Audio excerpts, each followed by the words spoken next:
Tá. O que afeta mais, professor, para o agressor, né? O agressor, ele geralmente age sozinho, ele age em grupo. Como que acontece geralmente? Então, o poder, né? O poder ele não se constitui sozinho, né? Isoladamente. Né?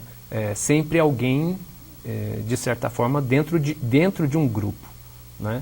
Então, ou é a significação que essa pessoa vai ter dentro do grupo. Né? Não necessariamente numa posição de líderes, né? Ou de líder, dentro de um conjunto de alunos, por exemplo.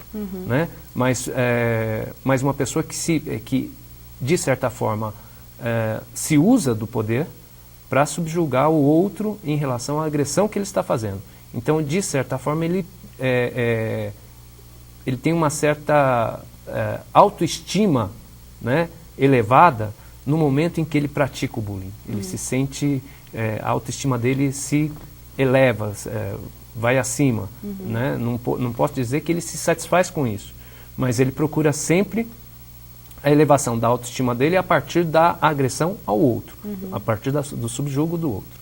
E, consequentemente, ele vai se tornar uma pessoa popular, por estar se aparecendo. Sim, claro, né? Exatamente. Né? No sentido de o que a gente fala, né? Que o adolescente quer se demonstrar para os outros. Né? Então, como uma atitude de, eu sou forte, eu sou melhor que o outro, olha como ele não sabe responder às coisas que eu coloco. Então ele ridiculariza o outro, ele coloca o outro numa posição inferior, não propriamente pelo outro, porque ele nem pensa no outro, né? Mas para que ele possa se vangloriar daquilo que ele está fazendo. Né? E aquilo é tido, ele constrói o ambiente social. Né? Aquilo é tido como um troféu, né? No sentido de, eu sou o máximo, olha como eu sou o máximo. E até puxando o gancho da questão da adolescência mesmo, né? O ato de agredir na adolescência é um bullying também. Para que ele possa ser caracterizado como um bullying, você tem que colocar ele numa situação de não, sem propósito, entendeu? De desproposição. Né? Então, é o fato da pessoa escolher, normalmente, sempre um elemento, né? O que a gente chama de bode expiatório, né? E ele localiza nessa pessoa uma determinada fragilidade. E em cima dessa fragilidade ele atua. Ele atua violando o respeito com relação à pessoa e tudo mais. Né? Então, é uma pessoa, de certa forma, até inteligente, né? No sentido de identificar qual é a fraqueza do outro, e ele justamente ataca a fraqueza do outro. Né? Para que ele possa se sobressair perante a fraqueza do outro. Mas isso não é uma coisa que acontece agora e depois não acontece mais. Né? Porque a pessoa que tem essa atitude, a criança ou adolescente que tem essa atitude, ele tem essa atitude constantemente.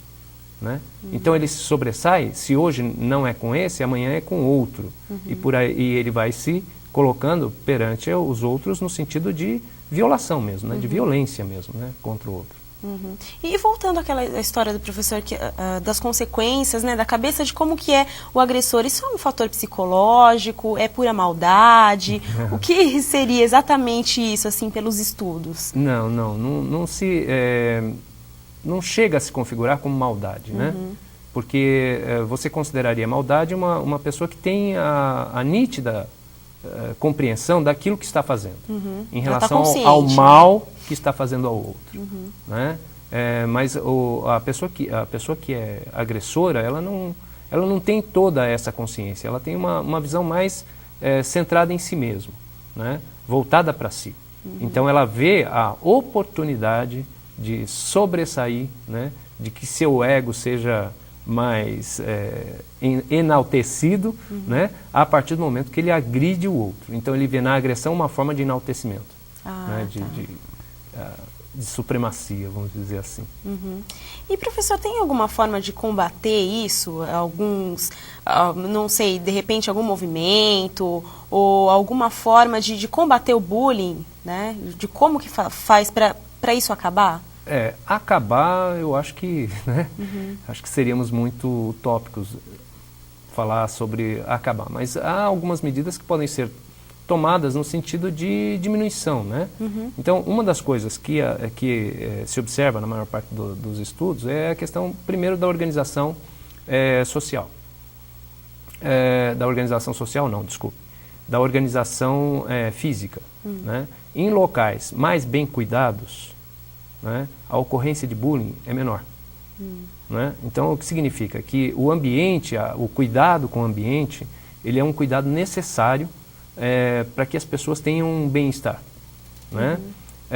Além desse bem-estar proporcionado pelo aspecto físico, tem o bem-estar também social. O bem-estar no sentido de colocar as questões relativas a atividades que possam vir a contribuir para a relação de bem-estar daquela coletividade. Então, como eu estava te dizendo, não existe trabalho que seja feito isoladamente. Né? Precisa envolver, é necessário que se envolva todos os participantes daquela determinada comunidade. Né? E isso, no caso da escola, significa envolver os pais, envolver os professores, envolver os funcionários, envolver a direção, né? Um conjunto de elementos que podem vir a contribuir para diminuir a incidência desse tipo de comportamento. Né? Porque a pessoa que é o agressor, ele não precisa ser coibido, né? Coibido no sentido de punido, né? Mas ele precisa ser limitado. Né? E o desenvolvimento de atitudes de cooperação, né? De determinados respeito mútuo. Né? E o respeito ele começa pela própria relação do professor-aluno. Né? O professor, ao se dirigir ao aluno, ele também ensina, né, o respeito. Então, ele tem que ser trabalhado no sentido de que esse respeito ele comece a ser estimulado nas crianças. Né? E depois no adolescente, depois no jovem e depois no adulto também. Né? Mas, efetivamente, no patamar da escola, né, é necessário que esse respeito ele seja cultivado, ele seja trabalhado. Né? Que o professor entenda que esse trabalho ele não é menor do que o trabalho, por exemplo, do que o trabalho de alfabetização, do que o trabalho de letramento, do que o trabalho de raciocínio lógico. Ele tem tanta importância quanto. Né? Eu acredito que está tudo junto também, né? Tem integrado. uma coisa ligada com a outra, né, integrado. professor? Né? Tá certo, professor. Muito obrigado pela sua presença. De nada, sem prazer.